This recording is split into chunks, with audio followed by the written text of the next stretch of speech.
સુરતમાં જૂની અદાવતમાં પોતાના સંરક્ષણ માટે દેશી હાથ બનાવટી પિસ્ટલ સાથે રાખી ફરતા માથાભારે ઇસમને ક્રાઇમ બ્રાન્ચની ટીમે ઝડપી પાડી તેની પાસેથી પિસ્ટલ અને કાર્ટ્રિજ કબજે કરી હતી.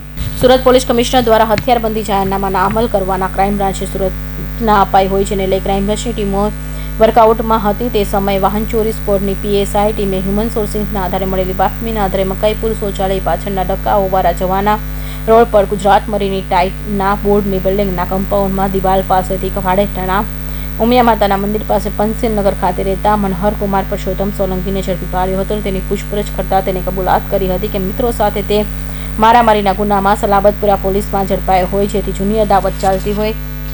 મધ્યપ્રદેશના ખાંડવા ખાતેથી રાજેશ નામના ઈસમ પાસેથી દેશી હાથ બનાવટી પિસ્ટલ તથા જીવતા કાર્ટ્રિજ ખરીદી કરી હતી.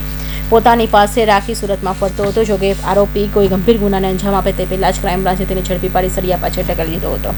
ક્રાઇમ બ્રાન્ચના પોલીસ ઇન્સ્પેક્ટર SN પરમાર અને ટીમને એક બાતમી મળી હતી કે મકાઈ પુલના ડબકાઓવાળા પાછળ ગુજરાત મેરીટાઈમ ટાઈમની બિલ્ડિંગના કમ્પાઉન્ડ પાસેથી એક કિસમ વેપન સાથે નીકળવાનો છે. આ બાતમી આધારે ક્રાઇમ બ્રાન્ચની ટીમે એક મનહર પરસોત્તમભાઈ સોલંકીને પકડી પાડ્યો હતો અને એના કબજામાંથી એક કન્ટ્રીમેડ પિસ્ટલ અને 2 રાઉન્ડ મળી આવ્યા હતા.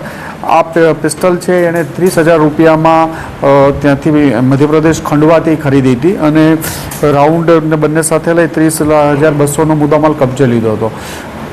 મનહરને આની પહેલાં પણ ત્યાં સલાબતપુરા પોલીસ સ્ટેશનમાં એમના વિરુદ્ધ મારામારીનો ગુનો દાખલ થયેલો છે 326નો. એ એરેસ્ટ થયેલો છે, 24 દિવસ જેલમાં રહ્યો હતો. આ બનાવના અનુસંધાને એ પોતાની પાસે વેપન રાખતો હતો કે સામેવાળા ફરીથી એના ઉપર એસોલ્ટ કરશે એ આધારે પોતાની પાસે વેપન રાખીને ફરતો હતો. એટલે ક્રાઇમ બ્રાન્ચની ટીમે એને વેપન સાથે પકડી પાડ્યો છે.